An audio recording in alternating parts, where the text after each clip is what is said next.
Venkatesaya. Welcome to Meena Tirumala updates. ఈ రోజు ఈ వీడియోలో తిరుమల స్వామి వారి దర్శనం వివరాలు, ఈ రోజు భక్తుల రద్దీ, ఇంకా ఏ దర్శనం వారికి ఎంత సమయంలో దర్శనం అవుతుంది, ఇంకా మీ కామెంట్ కు సమాధానాలు, అంటే నిన్నటి వీడియోలోని కామెంట్ల రూపంలో అడిగిన భక్తుల సందేహాలకు సమాధానాలు కూడా తెలుసుకుందామండి. అలాగే దర్శన వివరాలు తెలియజేస్తాను. ఇంకా టీటీడీ వారి ఇన్ఫర్మేషన్ ఫాస్ట్గా తెలుసుకోవాలి అనుకుంటే మీరు మన వాట్సాప్ ఛానల్ని కూడా ఫాలో అవ్వచ్చు. ఈ వాట్సాప్ ఛానల్ లింకును ఈ వీడియో డిస్క్రిప్షన్లో ఇచ్చాను. ఇక మన వీడియోలని మీ ఫ్రెండ్స్ అండ్ ఫ్యామిలీ మెంబర్స్కి షేర్ చేయండి. మీరు తప్పకుండా ఈ వీడియోని కూడా లైక్ చేయండి. ఇక దర్శన వివరాలు కూడా తెలుసుకుందాం. ఈ రోజు తిరుమలలో భక్తుల రద్దీ సాధారణంగా ఉన్నారు. ఈ రోజు సోమవారం ఉదయం 7 గంటలకు వైకుంఠంలోని 7 కంపార్ట్మెంట్లలో ఎలాంటి దర్శనం టికెట్స్ మరియు టోకెన్స్ లేని భక్తులు వెయిట్ చేస్తూ ఉన్నారు. అలాగే నారాయణగిరి షెడ్స్ అన్నీ కూడా ఖాళీగా ఉన్నాయి. ఈ వైకుంఠంలోని 7 కంపార్ట్మెంట్లలో వెయిట్ చేస్తున్న భక్తులకు, అంటే ఇది వరకు క్యూ లైన్లోనికి వెళ్ళి కంపార్ట్మెంట్లలో వెయిట్ చేస్తున్న భక్తులకు సుమారుగా 10 గంటలలో దర్శనం అవ్వచ్చండి.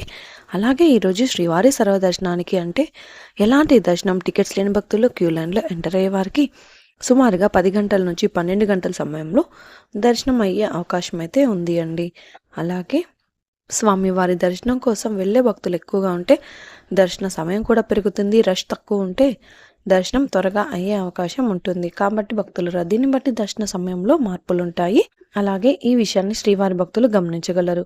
ఎస్ఎస్టీ టోకెన్స్ ఉన్న భక్తులకు సుమారుగా 3 గంటల నుంచి 5 గంటల సమయంలో దర్శనం అవ్వచ్చు. ఇంతకు ముందు తెలియజేసిన అన్ని దర్శనాలకు సంబంధించిన దర్శన టైమింగ్స్ డిపెండింగ్ ఆన్ రష్ అండి. ఎందుకంటే రష్ ఎక్కువైతే దర్శన సమయం కూడా పెరుగుతుంది. రష్ తక్కువగా ఉంటే దర్శనం త్వరగా అయ్యే అవకాశం అయితే ఉంటుందండి. అలాగే ఈరోజు సోమవారం ఏప్రిల్ 21వ తేదీకి సంబంధించిన దర్శనం టోకెన్స్ ఏప్రిల్ 20వ తేదీ రాత్రి 9 గంటల నుంచే ఇచ్చారు. ప్రతిరోజు ఈ టోకెన్స్ కోటా పూర్తి అయ్యేంత వరకు ఇస్తారండి. ఈ టోకెన్స్ ఎప్పుడు అయిపోతాయన్నది డిపెండింగ్ ఆన్ రష్ అండి. రష్ ఎక్కువగా ఉంటే టోకెన్స్ త్వరగా అయిపోతాయి. ఈ టోకెన్స్ తీసుకోవడానికి సాయంత్రం 6 గంటల నుంచే క్యూ లైన్లోనే వెళ్ళి టోకెన్స్ అయితే తీసుకుంటున్నారండి. అలాగే ఎలాంటి దర్శనం టికెట్స్ మరియు టోకెన్స్ లేని భక్తులు స్వామివారి దర్శనం కోసం ఫ్రీగా ఇచ్చే ఎస్ఎస్టీ టోకెన్స్ తీసుకోవాలి అంటే తిరుపతిలోని రైల్వే స్టేషన్ ఎదురుగా విష్ణు నివాసం, బస్టాండ్ పక్కన శ్రీనివాసం కాంప్లెక్స్, అలిపిరి వద్ద భూదేవి కాంప్లెక్స్, ఈ 3 ప్రాంతాలలో మాత్రమే ఎస్ఎస్టీ టోకెన్స్ ఇస్తారు. అలాగే అలిపిరి దారిలో టోకెన్స్ అయితే ఇవ్వరు. కాబట్టి ఈ 3 ప్రాంతాలలో ఎక్కడైనా టోకెన్ తీసుకొని అలిపిరి దారిలో నడిచి అయినా వెళ్ళొచ్చు, లేదా బస్సులో అయినా తిరుమలకు వెళ్ళి స్వామివారి దర్శనం అయితే చేసుకోవచ్చు. అలాగే శ్రీవారి మెట్టు నడక దారిలో కూడా ఈ రోజు ఉదయం 6 గంటల నుంచి టోకెన్స్ ఇచ్చారు. ఈ టోకెన్స్ ఉదయం 6 గంటల నుంచి 3000 టోకెన్స్ వరకు మాత్రమే ఇచ్చారండి. అలాగే ఈ టోకెన్స్ ఎప్పుడు అయిపోతాయన్నది టోకెన్స్ కోసం వెళ్లే భక్తులను బట్టి అందుబాటులో ఉంటుంది. అలాగే 6 గంటల 12 నిమిషాలకు 2474 టోకెన్స్ అయితే ఉన్నాయి.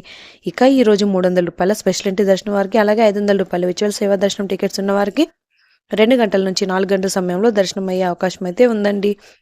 నిన్నటి రోజున ఆదివారం రోజున శ్రీవారిని 82,746 మంది శ్రీవారి భక్తులు స్వామివారిని దర్శనం చేసుకున్నారు.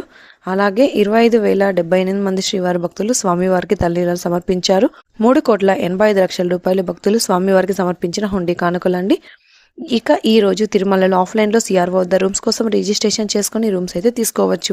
ఈ రోజు ఉదయం 6 గంటల 10 నిమిషాలకు 50 రూపాయలు మరియు 100 రూపాయల రూమ్స్ కలిపి 461 రూమ్స్ అయితే అందుబాటులో ఉన్నాయి. అలాగే ఈ రోజు ఉదయం మొత్తం 891 రూమ్స్ మాత్రమే ఖాళీగా ఉన్నాయి. 1000 రూపాయలు మరియు 1,518 రూపాయల రూమ్స్ కలిపి 20 రూములకు గాను 9 రూమ్స్ మాత్రమే ఉన్నాయి. ఈ రూమ్స్ అయిపోయిన తర్వాత రూమ్స్ రిజిస్ట్రేషన్ చేసుకున్న వారికి రూమ్స్ అయితే ఇస్తారు. ఉదయం 7 గంటల లోపల వెళ్తే రూమ్స్ త్వరగా దొరికే అవకాశం ఉంటుంది. ఆ తర్వాత కాస్త ఆలస్యం అవ్వచ్చు. ఇక ఏ దర్శనం వారు ఎక్కడి నుంచి ఎంటర్ అవ్వాలో కూడా తెలుసుకుందాం. ఈ రోజు శ్రీవారి సర్వదర్శనానికి, అంటే ఎలాంటి దర్శనం టికెట్స్ లేని వారు దర్శనానికి వెళ్ళాలి అంటే వైకుంఠ 2 ఉన్న క్యూ లైన్ నుంచి ఎంటర్ అవ్వాల్సి ఉంటుంది. అలాగే రష్ ఎక్కువైతే కృష్ణతేజ సర్కిల్ నుంచి ఎంటర్ అవ్వాల్సి ఉంటుంది. ఎస్ఎస్టీ టోకెన్స్ మరియు శ్రీవారి వెంట దారి టోకెన్స్ ఉన్న భక్తులు ఏటీజీహెచ్ సర్కిల్ వద్ద ఉన్న క్యూ లైన్ నుంచి ఎంటర్ అయ్యి స్వామివారిని దర్శనం చేసుకోవాల్సి ఉంటుంది. ఇంకా 300 రూపాయల ప్రత్యేక ప్రవేశ దర్శనం టికెట్స్ మరియు అలాగే 500 రూపాయల విచువల్ సేవా టికెట్స్ ఉన్నవారు మాత్రం ఏటీసీ సర్కిల్ దగ్గరగా ఉన్న వైకుంఠం 1 ముందు ఉన్న క్యూ లైన్ నుంచి ఎంటర్ అయ్యి స్వామివారిని దర్శనం చేసుకోవచ్చండి. ఇది అండి ఈరోజు తిరుమల తిరుపతి దేవస్థానం దర్శనం మరియు లేటెస్ట్ అప్డేట్స్. ఇంకా మీకు తిరుమల తిరుపతి దేవస్థానం గురించి ఎలాంటి సమాచారమైనా తెలుసుకోవాలి అనుకుంటే కామెంట్ బాక్స్లో కామెంట్ చేయండి. నెక్స్ట్ వీడియోలో మీ కామెంట్లకు సమాధానాలు కూడా తెలియజేస్తాను. అలాగే మీరు ఈ వీడియోని తప్పకుండా లైక్ చేయండి. ఈ వీడియోని కూడా తప్పకుండా మీ ఫ్రెండ్స్ అండ్ ఫ్యామిలీ మెంబర్స్కి షేర్ చేయండి. మన ఛానల్ని తప్పకుండా సబ్స్క్రైబ్ చేసుకోండి. మరొక వీడియోలో తిరుమల తిరుపతి దేవస్థానం వారి ఇన్ఫర్మేషన్తో మళ్ళీ కలుసుకుందాం. ఓం నమో వెంకటేశాయ.